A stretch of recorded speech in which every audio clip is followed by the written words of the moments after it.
Hitting rock bottom sucks. It sucks. It sucks. Oh man. Oh, the level and the degree and the severity of how you hit rock bottom. Uh, it's just whatever attachment that you had, um, however big the attachment was, and then it gets severed, makes for the level, the depth of hitting rock bottom. I know, man. You have these ideas, um, or these attachments that you have in life. My dog is squeaky toying it, and you have these, attachments in life, these external gratifications that kind of build your identity of who you are, and then they get severed,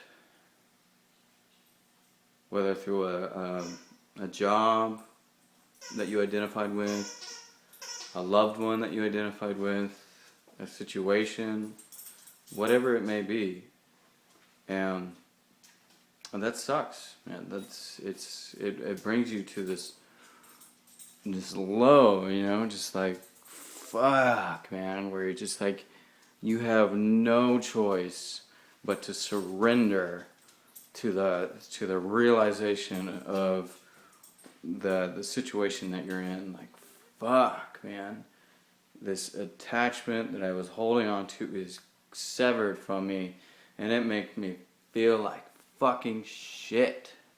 It is gone, and I feel terrible. It's so low, such a low, debilitating place where it's just paralyzing.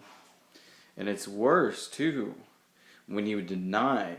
You try to deny it. You try to coax. You try to put it on the face, and you go to work and you go out with your friends, and it gets out that feeling, that despair, where like it could be like a person just bottled you up like a little paper ball, and then threw you away, and that despair, that rejection, whatever, just leaks out in this like really passive aggressive manner. The denial system just waves a path of destruction. There was some article or something like how it was relating to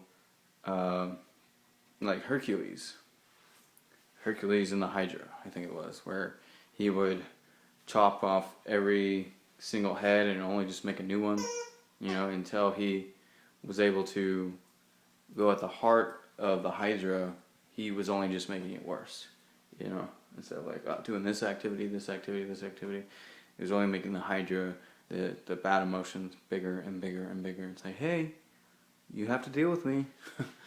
You can't keep running from me, or I'm just gonna keep making it worse. It sucks. It really sucks. There's supposed to be a good part in this, but there isn't. Hitting rock bottom, losing a girl, losing a loved one, losing a job, it sucks. There's no way around it. The rock bottom is this idea that you have in your head with this attachment, and that attachment is severed. And no matter how long you try to deny that, you have to surrender to that fact. You have to completely let go and feel it and come to terms. Like, yep, this is how it is. Fuck. This is how it is.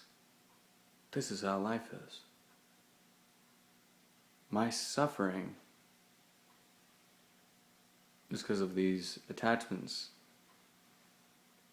And those attachments are gone, and they are severed. And the benefit after that realization, that coming to terms, crying is, by the way, the most intelligent thing you can do in those situations, because crying means coming to terms, with reality, coming to reality and accepting it. That's what crying means. Crying is anybody that doesn't cry It's crazy. You're batshit crazy. You need to cry. When it's time to cry, it's time to cry. Because crying means, here's the situation, I understand it, and I'm coming to terms. I'm coming into my realization of the situation, of the reality, the truth. The benefit, though, that you will get from hitting rock bottom is that now that all the ties, the delusions, the attachments, whatever you were holding on to, and whatever entitlement that you were protecting is now gone. It's now severed. And you are at ground zero. And there's a good saying that says, if God does not take you completely into his arms, death, I guess, then he will show you how to fly. And what that means is that now that you are centered, you are completely yourself, completely unattached, completely with God, arguably, whoever, whatever, the moment, God moment, whatever you want to call it, the now, the present, and you're not lying to yourself.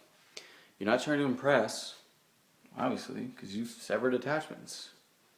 You don't have, you know what it's like to go back to trying to attach, trying to impress. You are completely real now. Shh. You are completely real. And what that means, when you're able to get back up, that means you're doing things for you, not for someone else. It's a moment of real love, real self-love, not narcissism, self-love, where it's like, I'm going to do what I want. It doesn't matter. I'm not looking for permission. I'm not looking for, oh, is this okay? I'm doing what I want. Because I know there's no attachment. I know everything's going to go. And I'm going to do what I want while I can, while I'm on this earth. So, that means I'm going to talk to the people I want to talk to. I'm not going to talk to the people I don't want to talk to. I'm going to do the things I like. I'm not going to do things I don't want to do, because it's all going to go away anyways. So, if I know everything is fleeting and futile, why would I spend my life doing something I don't want to do, that I'm not happy with? This is a real moment to really internalize, everything that's going on and be with yourself completely. That's what rock bottom is. The people that have really had success in their life have had moments of hitting rock bottom. There's everything, there's all these amounts of benefits that come out of it. You'll feel real personal strength, real resiliency, just from being centered, just from breaking attachment and being like, hey, I've hit rock bottom. I have nothing to lose, and I have everything to gain. So, embrace it. Embrace the moment you're in. Embrace the bad emotions, and stop denying them. Feel them. And you will see a change for the better, I promise. Because I'm in that situation right now. It's like, I've been in that situation. And, it's a lesson that you keep going through until you finally learn it. Learn from these situations and reap the benefits. Thank you.